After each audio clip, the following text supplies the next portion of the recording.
Bollywood, politics, glamour, fashion, education, lifestyle.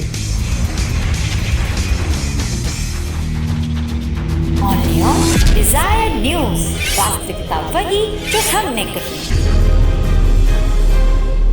नमस्कार, मैं हूं संजीव हकीम। आज हमारे विशेष program big shot face to face में आपका स्वागत है। आज हमारे साथ खास मेहमान हैं हिमाचल प्रदेश से पूर्व डीजीपी एवं अपनी जनता पार्टी के राष्ट्रीय अध्यक्ष पृथ्वीराज जी।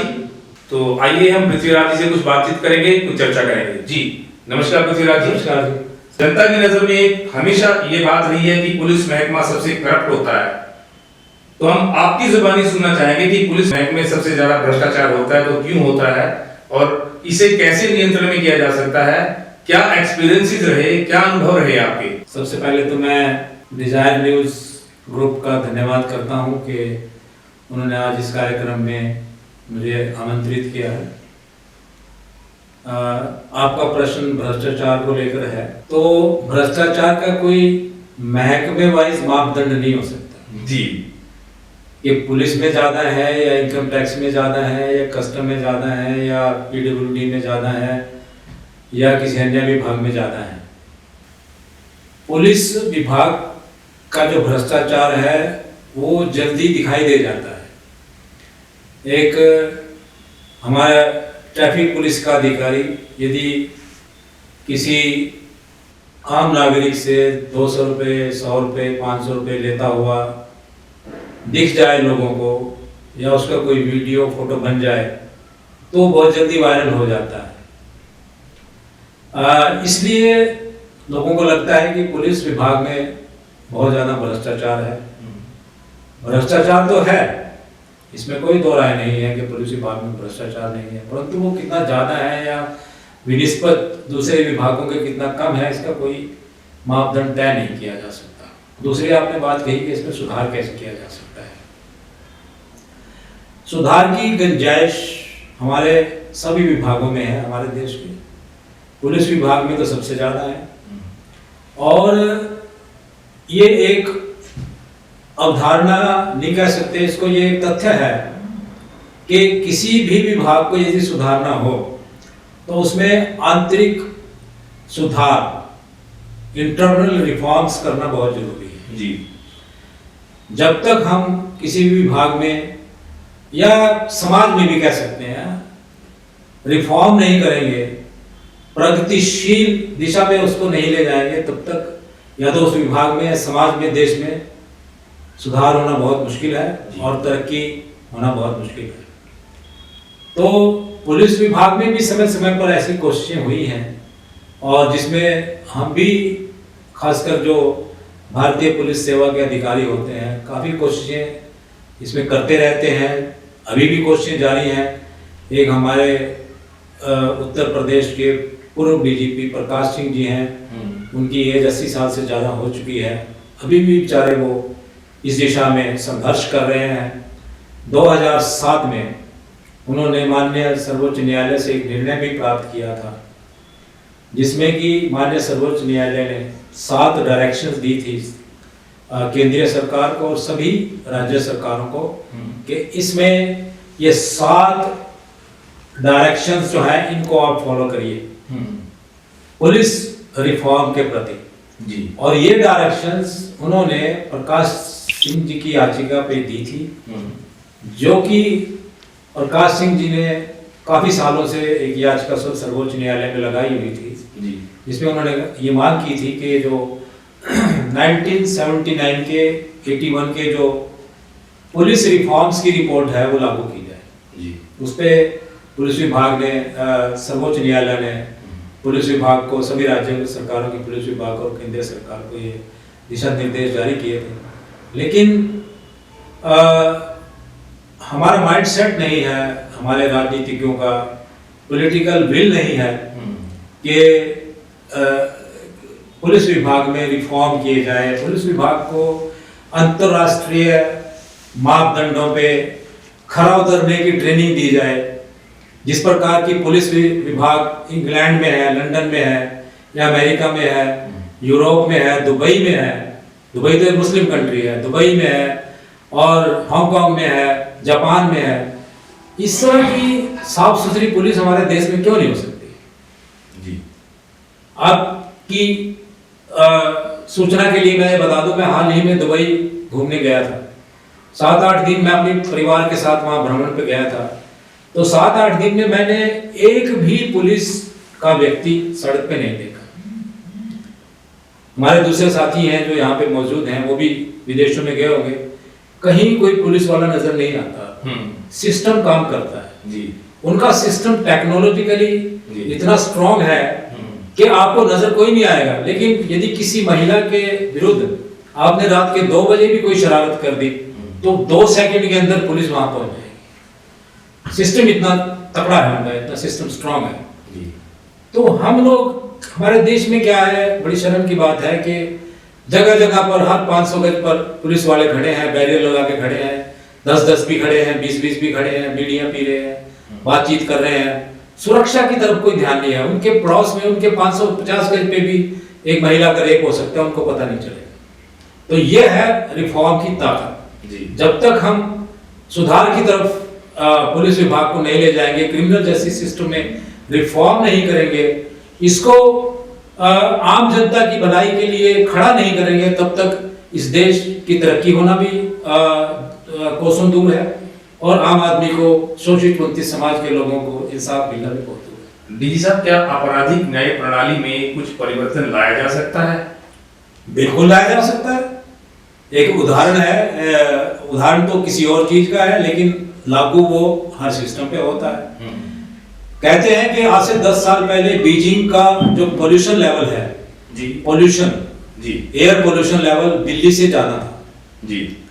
लेकिन वहां की जो राजनीतिक पार्टी है, कम्युनिस्ट पार्टी है, उसके नेताओं ने पॉलिटिकल विल दिखाई, राजनीतिक इच्छा शक्ति दिखाई कि हमें बीजिंग का जो एयर पोल्यूशन है वो डिजायरेबल लिमिट में लेकर आना है। और उन्होंने उस तरफ कार्यवाही शुरू की और आज बीजिंग एक पोल्यूशन फ्री शहर है। हमारी दिल्ली का पोल्यूशन आप देखते हैं रोज टीवी पे आता है कि जानलेवा है, जहरीली हवा हम सांस ले रहे हैं। क्या यहाँ पे कोई राजनीतिक इच्छा शक्ति नहीं है? जी। जो हमारी दिल्ली में आज की तारीख में राजनीतिक पार्टी सत्ता में है, आम आदमी पार्टी, पढ़े लिखे लोग हैं, और ऐसा लगता भी है उनकी बातचीत से कि सुधार करना चाहते हैं, कुछ करना चाहते हैं, लेकिन हुआ तो कुछ नहीं।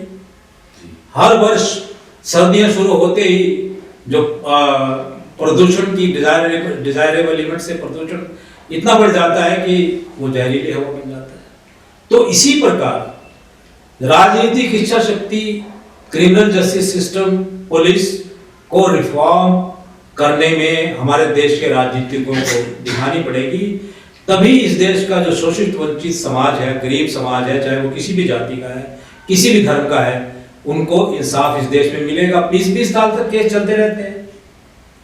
अभी ये राम रहीम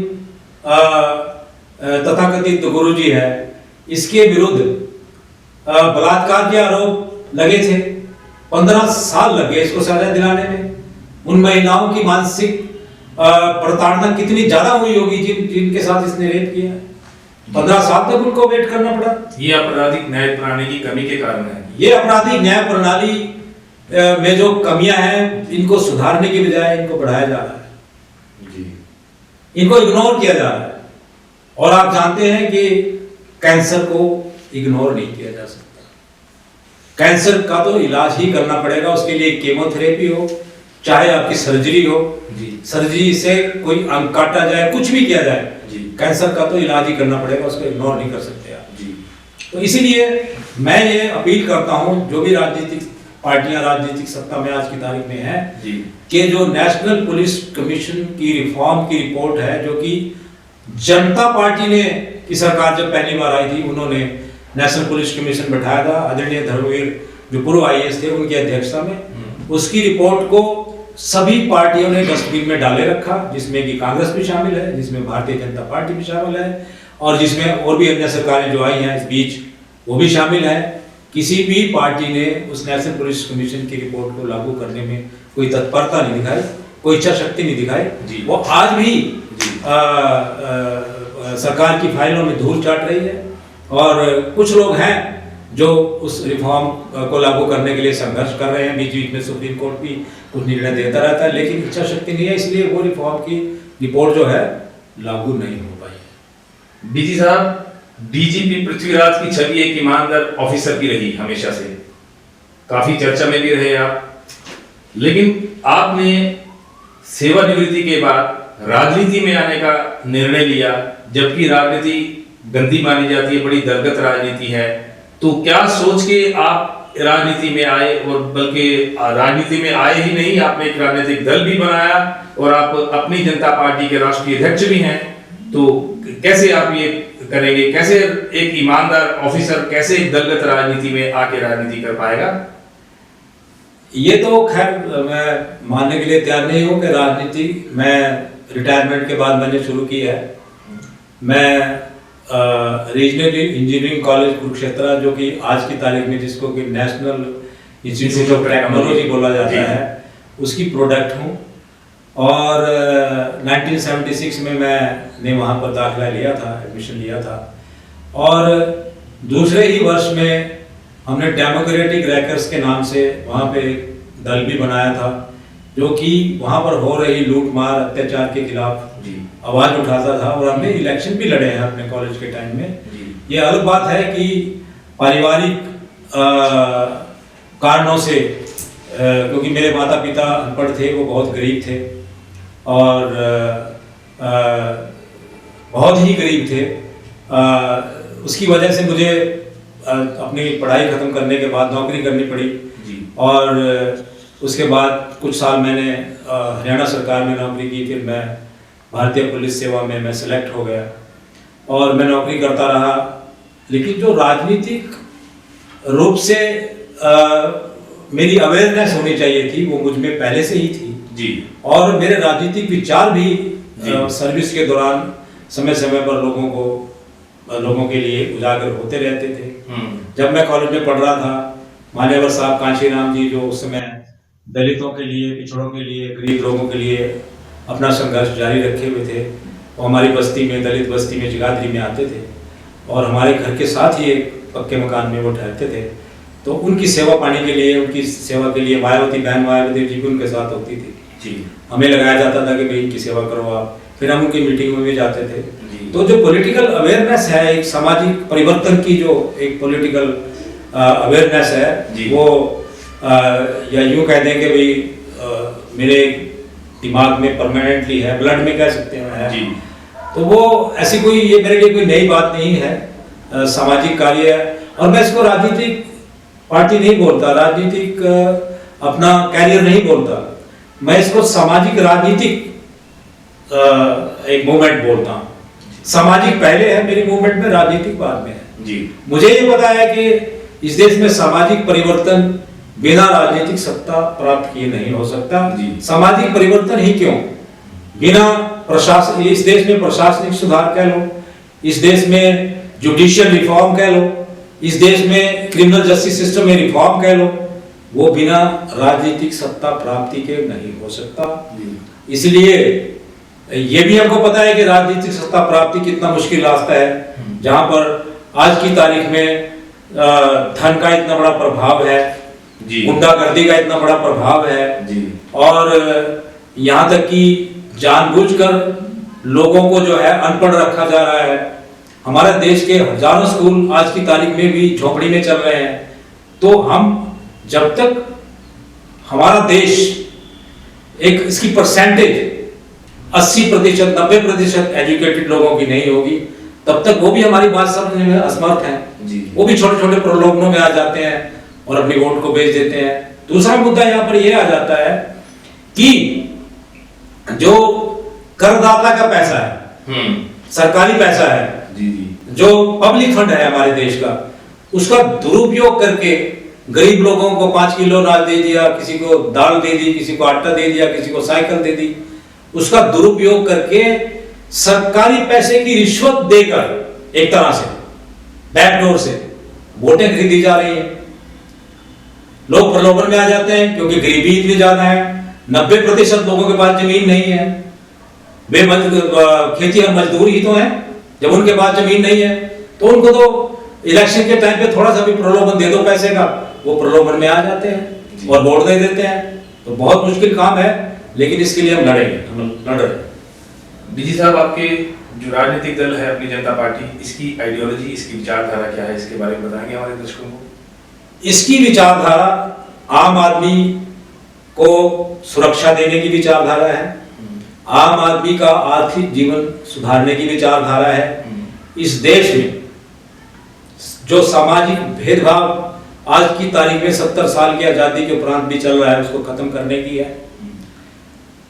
एक्टिनेड और चाइल्ड्स ऑब्जर्वेटरी की एक रिपोर्ट है मध्य प्रदेश के बारे में कि इस मध्य प्रदेश के 70% सरकारी स्कूलों में जो दलित तथाकथित अछूत उनके बच्चों के पानी पीने का घड़ा आज की तारीख में भी अलग रखा जाता है। ये आज की तारीख की बात है। ऐसा देश जिसके बच्चों में ही बचपन से ही उनको ये बता दिया जाए कि तू स्वर्ण है, तू दलित है, तू अछूत है, तू अछूत नहीं है, तो इस देश का भविष्य के बारे में सोचने में भी हमारी रूह कांप उठती है। तो ये तो बहुत पुरानी परंपरा चली आ रही है, तो क्या आपको लगता है कि तो आप इसमें कुछ कर पाएंगे? सब कुछ हो सकता है अगर सामाजिक इच्छा शक्ति सिर्फ चुनाव के दौरान ना दिखाई जाए, दलितों के घर में खाना खाकर ना दिखाई जाए चुनाव के दौरान, अगर इच्छा शक्ति दिखाई जाए कि भाई ये हर महीने के लिए होता जी। इंटरकास्ट डाइनिंग, बाबा साहब डॉक्टर भीमराव अंबेडकर ने कहा है कि इस देश से जातिवाद खत्म करने के 2 ही फार्मूले हैं, 2 ही चाबियां हैं, एक तो इंटरकास्ट डाइनिंग और इंटरकास्ट मैरिज। ये 2 फार्मूले एनाइलेशन ऑफ कास्ट में बाबा साहब ने सुझाए हैं। इंटरकास्ट डाइनिंग आप चुनाव के समय करते हैं, मैं तो कहता हूं इसको मूवमेंट बनना चाहिए। जो हमारे सामाजिक कार्यकर्ता हैं जिनके पास थोड़ा धन है, जिन्होंने अपनी मेहनत की कमाई से धन अर्जित किया है, उनको हर हफ्ते या हर महीने गांव में जाकर इंटरकास्ट डाइनिंग ऑर्गेनाइज करनी चाहिए। भाई एक ब्राह्मण बैठा है, एक दलित बैठा है, एक राजपूत बैठा है, ये बैठा, खाओ भाई बैठ के इकट्ठे खाओ जी। क्या प्रॉब्लम है? हमारे देश के राजनीतिकों को क्या शर्म नहीं आती कि अगर सुनीता देवी एक दलित, उसको अगर भोजन माता उत्तराखंड में अगर नियुक्त किया जाता है तो स्वर्ण लोग अगले दिन ही अपने बच्चे स्कूल से निकाल लेते हैं। ये हमारे देश के माथे पर कितना बड़ा कलंक है, क्या सोच सकते हैं आप इसके बारे में? और ऐसा देश जिसमें इस तरह की प्रवृत्तियां हो, क्या कभी दुनिया में नंबर 1 बन सकता है? मैं तो अपने देश को नंबर 1 बनाना चाहता हूं।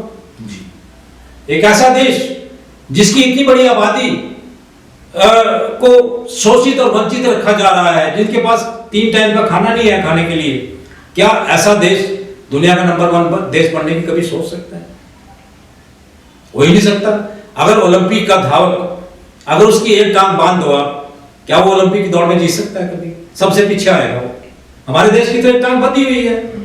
अमेरिका ने किया है रिफॉर्म, अमेरिका के राजनीतिज्ञों ने इच्छा शक्ति दिखाई। उन्होंने कहा कि यार ये जो तथाकथित जो ब्लैक लोग हैं, ये काफी क्राइम में इन्वॉल्व हैं, काफी अनैतिक गतिविधियों में इन्वॉल्व हैं, क्राइम करते हैं, हमारे देश की टांग को पीछे खींच रहे हैं। इनको इनसे कैसे पीछे छुड़ाया जाए, क्या किया जाए? उन्होंने उनको उनके लिए स्पेशल एफर्ट किए, यहां तक कि एक तरह का आरक्षण उनको दिया बिजनेस में, उनकी शिक्षा में, यूनिवर्सिटीज में, और हर जगह उनको कहा कि भाई इनको ना अपने बराबर लेके आओ, समाज की मुख्य धारा समाज की मुख्य धारा में लेके आओ, अपने बराबर करो, इनको पीटने से कुछ नहीं होगा, या इनको बार बार जेल में टीम की जेल में भरने से कुछ नहीं होगा, इनको रिफॉर्म करो। रिफॉर्म किया। अमेरिका कहाँ है और हम कहाँ पे हैं? और इस निर्णय के विरुद्ध वहां के जो उद्योगपति हैं अमेरिका के, वो सुप्रीम कोर्ट तक गए हैं। उन्होंने कहा कि साहब अमेरिका के संविधान में ही आरक्षण का प्रावधान नहीं है, ये तो मतलब अनकॉन्स्टिट्यूशनल निर्णय लिया है सरकार ने, तो ये आरक्षण वगैरह का, ये बिजनेसमैन का कोई ऐसा ये नहीं होना चाहिए, अनकॉन्स्टिट्यूशनल है। तो सुप्रीम कोर्ट ने कहा नहीं, सरकार का निर्णय सही है, देश हित में है, जो ये सरकार ने निर्णय लिया है कि इनको उठाया जाए, इनको रिफॉर्म किया जाए, इनको एजुकेट किया जाए और इनको मुख्य धारा में लाया जाए, ये बहुत अच्छा निर्णय है, इससे देश को मिलेगा। ये चीजें होनी चाहिए देश में। जब तक सब लोग एक आदमी के पास तो ठीक है, हम ये नहीं कहते कि उद्योग धंधे इस देश में नहीं होने चाहिए। बिल्कुल उद्योग धंधे होने चाहिए, उद्योग धंधे पनपने चाहिए, उद्योग ज़्यादा से ज़्यादा होने चाहिए। मैं सलाम करता हूँ मिस्टर अनिल अंबानी को, मुकेश अंबानी को, कि उन्होंने इतना बड़ा इस देश के लिए इतना बड़ा एम्पायर किया, कितने लोगों को उन्होंने एम्प्लॉयमेंट दे रखी है। मैं उनका फैन हूँ।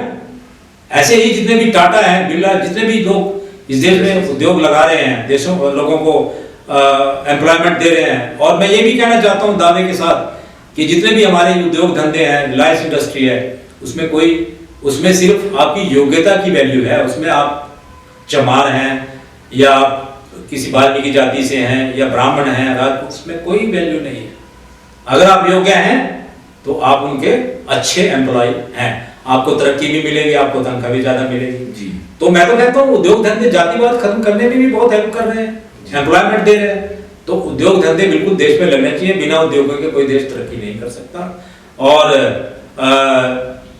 इसी प्रकार जो हमारे राजनीतिज्ञ हैं वो भी इच्छा शक्ति यदि जब तक नहीं दिखाएंगे, जब तक सामाजिक परिवर्तन की लड़ाई वो मतलब सिर्फ दिखावे के लिए नहीं लड़ेंगे, उसको ग्राउंड पे लड़ते हुए भी दिखाएंगे और वो डिटर्मिनेशन करेंगे कि हमें इसको सामाजिक परिवर्तन करना है, बराबरी लेके आनी है, कॉन्स्टिट्यूशनल इक्वालिटी बिफोर लॉ, उसको एक्चुअल में ग्राउंड पे इंप्लीमेंट करना है। तभी हमारा देश दुनिया का नंबर 1 देश बन सकता है। तो डी साहब, अंत में डिजायर न्यूज के दर्शकों को आप क्या संदेश देना चाहेंगे? मैं तो यही संदेश देना चाहूँगा कि आप अपने बच्चों को ज़्यादा से ज़्यादा एजुकेट करें। और एक आंकड़े के मुताबिक हमारे देश में यदि 100 लिटरेट हैं तो उसमें से 90% जो है वो लिटरेट इलिटरेट हैं, पढ़े लिखे अनपढ़। जी। तो मैं चाहता हूँ एक्चुअल लिटरेट हमारे देश में पैदा हो, वो देश की परिस्थितियों को, देश के हालात को समझें और किसी राजनीतिक जो चालबाजी है, जुमले हैं, उनमें ना उलझें, उनमें फंसकर अपना दिमाग खराब ना करें। वो अवेयर हो परिस्थितियों के बारे में और देश की तरक्की के बारे में सोचें। हमारी सेनाओं की, हमारी पुलिस की, हमारी जो सेंट्रल पैरामिलिट्री फोर्सेस हैं, उनके वेलफेयर के बारे में सोचें, उनके बच्चों के वेलफेयर के बारे में सोचें। और इस देश में जितनी भी जो एजुकेशन डिपार्टमेंट है उसका भी विश्व स्तरीय होना जरूरी है। तो सब अपने बच्चों को पढ़ाएं, एजुकेट करें, घर में भी पढ़ाएं और हमारा देश जो है एजुकेट होकर तरक्की के रास्ते पर चले। मैं यही अपने दर्शकों को जो है अपना संदेश देना चाहता हूँ। जी, आपका बहुत बहुत धन्यवाद।